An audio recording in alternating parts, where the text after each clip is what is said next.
Fala aí pessoal, tudo bem? Hoje eu quero falar um pouquinho sobre essa Bíblia de Estudo NTLH, nova tradução na linguagem de hoje.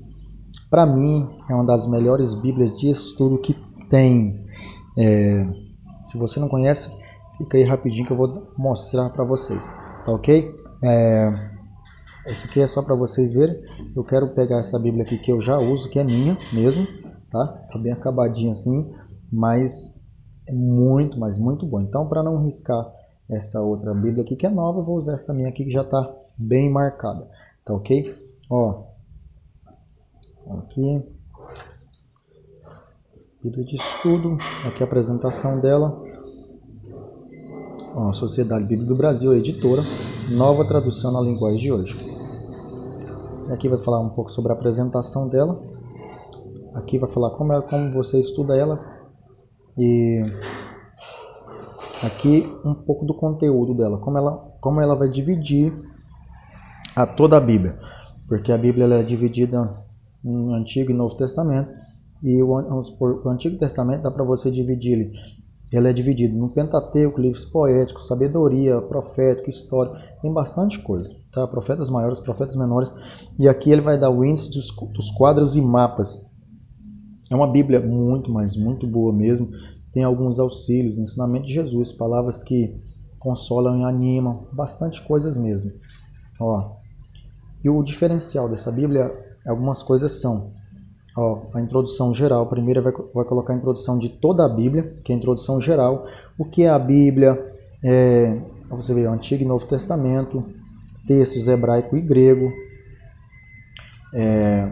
Tem bastante coisa, bastante informação mesmo. Não é uma Bíblia para você, os estudos dela não é só para você, não vai espiritualizar os estudos, não. Mas vai trazer coisas que a gente não tem condições de ir atrás, que às vezes é os tempos antigos, cultura, religiões, muito, mas muito boa mesmo. Como usar a Bíblia de estudo para você meditar. Aí agora ele vai falar um pouco sobre o Antigo Testamento. Então primeiro ele deu uma introdução geral de toda a Bíblia, agora ele vai dar a introdução só do Antigo Testamento. Para você ver. O que é o Antigo Testamento? Divisões do Antigo Testamento. Como se formou o Antigo Testamento.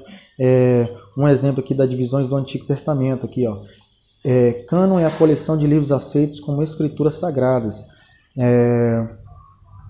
Vamos ver aqui algumas versões, tais como Septuaginta em grego, Vulgata. Vai falar, então, ela é uma Bíblia para você ficar bem tranquilo, porque fala de teologia, fala bastante coisa. É uma Bíblia muito completa. Você vai pregar ou você vai estudar, não vai ter dificuldade em só ler, não. Você vai entender todo o contexto, até da época de antiga.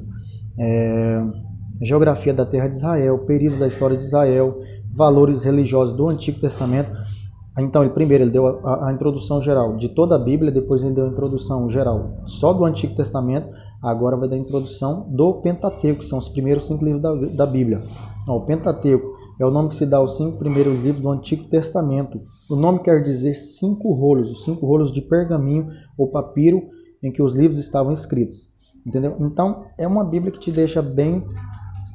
É uma Bíblia que te deixa bem acompanhado. Agora vai dar a introdução só do livro de Gênesis. E isso ele vai fazer com todos os livros. A palavra Gênesis quer dizer começo. O livro tem este nome na antiga versão chamada de Septuaginta, que são 70 judeus que traduziram do hebraico para o grego. Então vamos lá. Algumas coisinhas que ajudam bastante a gente. E por que a linguagem de hoje? Porque ela facilita muito a linguagem. Não é igual ao meio da revista corrigida, tá? Então, vamos lá para o livro de Salmos, E aqui, olha para você ver a introdução desse livro. Salmos é o livro de hinos e de orações do povo de Israel antigo, que significa também livro de louvores.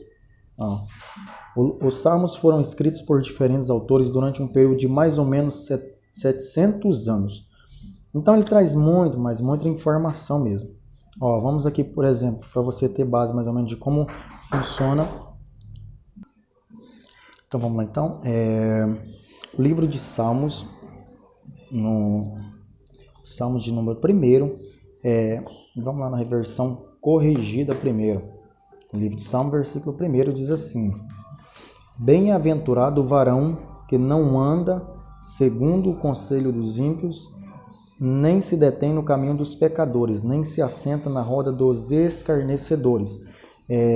Vamos agora na versão linguagem de hoje. Felizes são aqueles que não se deixam levar pelo conselho dos maus, que não seguem o exemplo dos que não querem saber de Deus e não se juntam com os que zombam de tudo que é sagrado. Olha para você ver a facilidade que ela dá para você entender a palavra de Deus.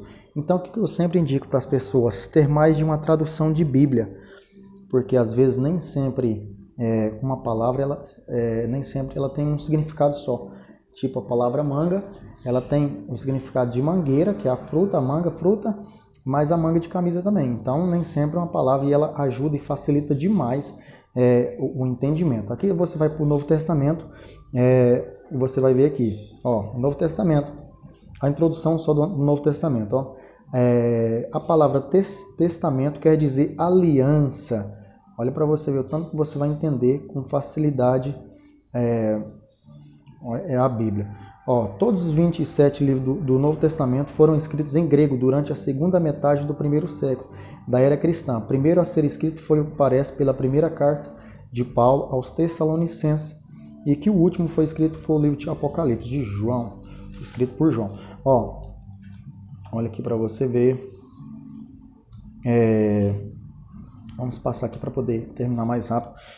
No livro de Lucas aqui, vai falar sobre a ovelha, no capítulo 15. No capítulo 15 vai falar sobre a dracma perdida, vai falar sobre o filho pródigo e também sobre a ovelha que se perdeu também, né?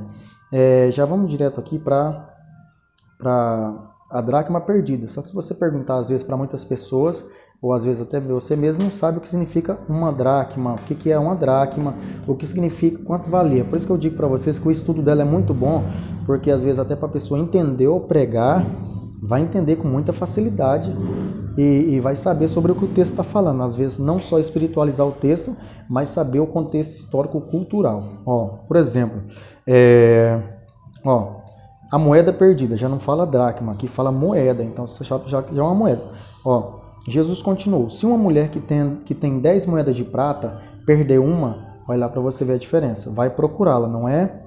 Ela acende uma lamparina, a outra diz candeia. Às vezes muitas pessoas não sabem o que é uma candeia, mas aí acende uma lamparina. Mas aí eu te pergunto, por que ela acende uma lamparina, se a Bíblia não fala que é noite?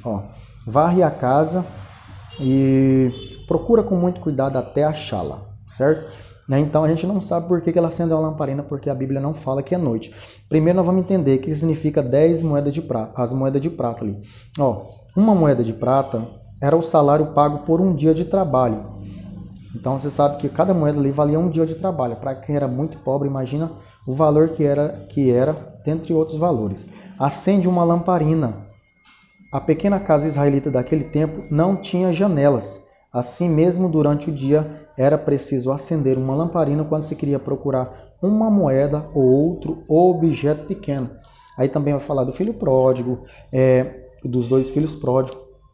Quando vai falar ali do filho pródigo, que quando vai falar do tratar dos porcos, será que o filho mais novo ele ainda estava dentro da terra de Israel? O rapaz está fora da terra de Israel. Os judeus não criavam porcos, que eram considerados impuros. Então, além dele ter saído de casa, ele saiu também da terra de Israel.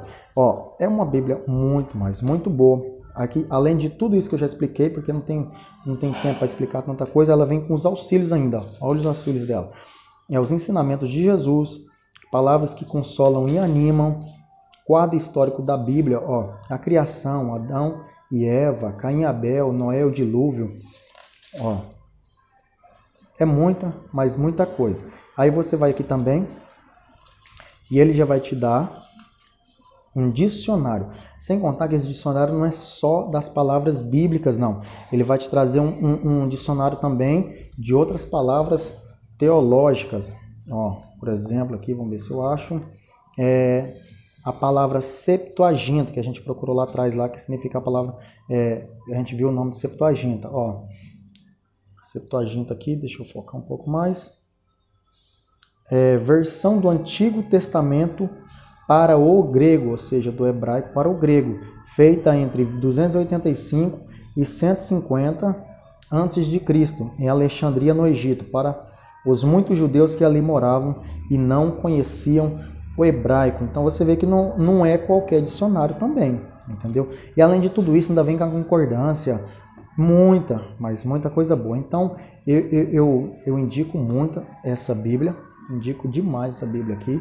É uma Bíblia, ela vem tanto no tamanho médio quanto no tamanho grande. Então se você comprar uma Bíblia dessa, pode ficar tranquilo que você não vai se arrepender, porque é sempre bom ter uma outra versão, abrir a mente para ter uma outra versão de Bíblia, tá? Porque nem sempre, às vezes, a gente fica amparado sabendo só uma versão de Bíblia. É bom ter a NVI, Linguagem de Hoje, que é uma das versões mais recomendadas, tá? Além da Revista Corrigida, tá beleza? Qualquer coisa é só dar um comentário aí, perguntar, que a gente tá aí para poder atender vocês, tá ok? Deus abençoe, até mais.